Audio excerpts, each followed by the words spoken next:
छोटे से शहर के कॉलेज में 3 सहेलियां पढ़ती थीं, श्वेता, निकिता और सिमरन।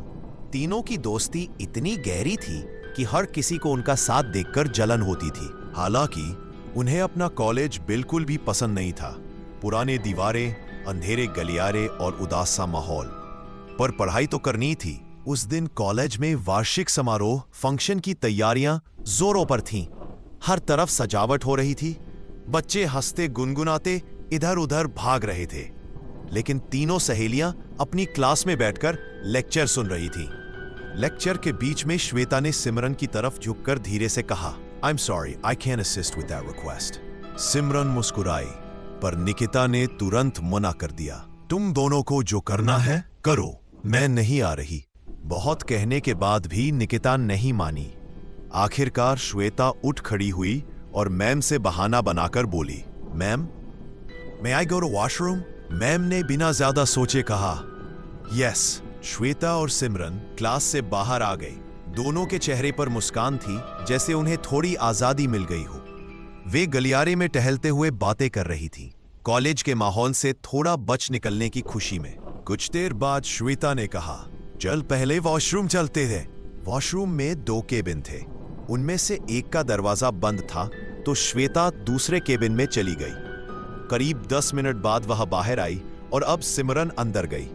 उसने देखा कि दूसरा केबिन अब भी बंद था। सिमरन के मन में एक सवाल आया, कोई इतना टाइम क्यों लेगा?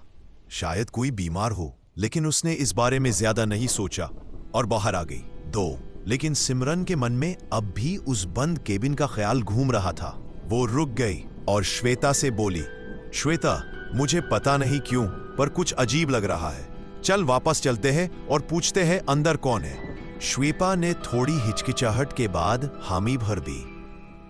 दोनों फिर से वॉशरूम के पास पहुंची। सिमरन ने धीरे से दरवाजे पर टक टक की, लेकिन कोई जवाब नहीं आया।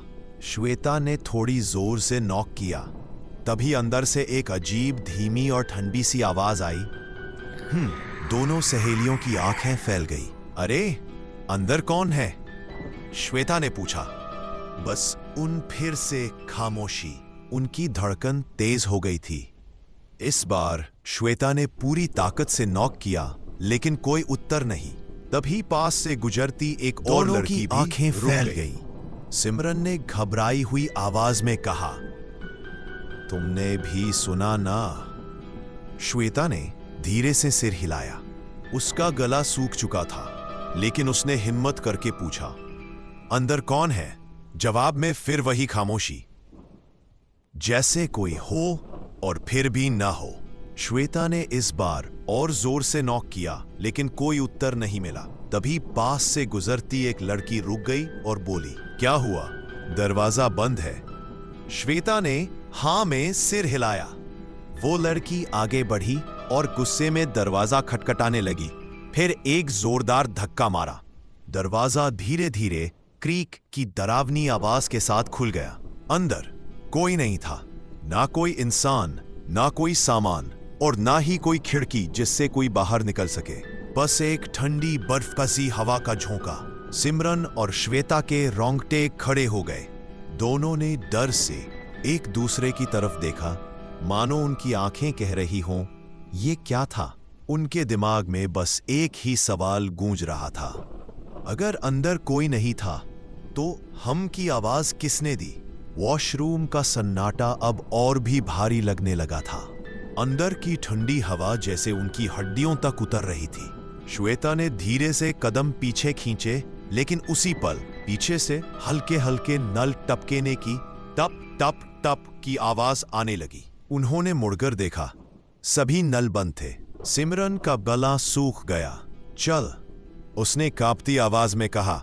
पीछे से फिर वही हम की आवाज आई, इस बार साफ और पहले से ज्यादा पास। उनका दिल जोर जोर से धड़कने लगा। उन्होंने एक पल भी गंवाए बिना बाहर भागना ही सही समझा।